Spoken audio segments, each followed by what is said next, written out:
famous the cave is made of. 30 million years ago, this portion of Missouri, the Ozarks, it was kind of like a plateau of farming. Stark Caverns. What's the verdict? Really cool. Yep. Really wet.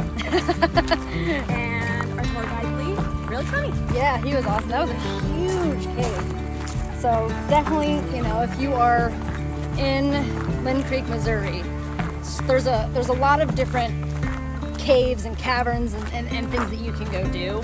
But obviously we haven't tried them all, but Stark Creek was fantastic. Like, just genuinely the cave has, you know, a lot of different things that you're not going to see in a lot of those other caves. Like, Yeah, a bunch of rare formations. They have a rare species of bats. Salamanders. Like never seen. Yep. Frogs. And I think for two of us it was $44. The tour's an hour long, so I mean you're definitely getting A lot of history and education out of just like 1 hour's worth. But I will recommend, if you do come, you should definitely request Lee. Yeah, Because he's been here since he was 18 years old. So, good morning from Casey, Illinois.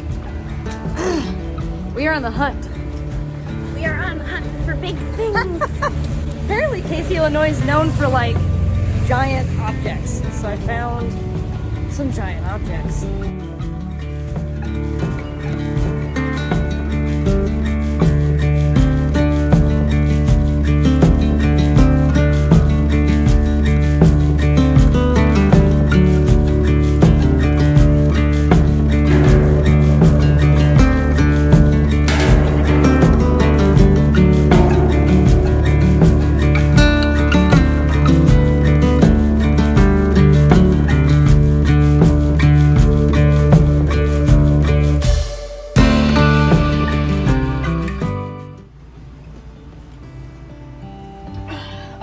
So I wanted to take just a few minutes to address those folks who, like us, may also be brand new to RVing. And so if you're like Bree and I were, you have a ton of questions about what do I need, what don't I need, what should I plan for, what should I be worried about. And I just kind of wanted to go over, for the past 3 weeks, kind of what we learned jumping in on our first trip, and some stuff that we realized that we did need, and maybe some stuff that we realized that we didn't. One of the things we honestly didn't prepare for was issues with a new RV. So the very first day we got there, we noticed that our sink had the absolute worst smell in the world. Never before used, and it stunk of sulfur. So for about the first day, we didn't use it at all. Turns out, whenever you're getting a new RV, new tanks are going to have sometimes a little bit of an odd smell just from disuse. So luckily we had met someone at our very first campsite in Sedona, Aaron and his wife Crystal, who were fantastic and actually gave us like little disposable tablets that you could toss down your sink. I'll link them down below, that way you guys can get them as well, because I will tell you, they worked wonders. They worked really, really fast and really well. So the very next day that smell was 100% gone, and we haven't had an issue with it since. Some of the stuff that we didn't need was, I would say, probably cooking utensils. So I imagine myself cooking these very grandeur kind of meals and needing all of the same tools that I was used to having at home. Along the way, we've had to get rid of quite a few different kitchen utensils, cooking utensils, where I now have maybe 5 that I use all the time that I like, that work really, really well. You are going to be on the road, sometimes in remote locations, and sometimes you may just not want to cook. Last thing I want to talk about is the issue with everybody's favorite, the black tank. So on day 4, we went to go ahead and empty our tank. So we emptied the gray, no problem. Emptied the black tank, no problem.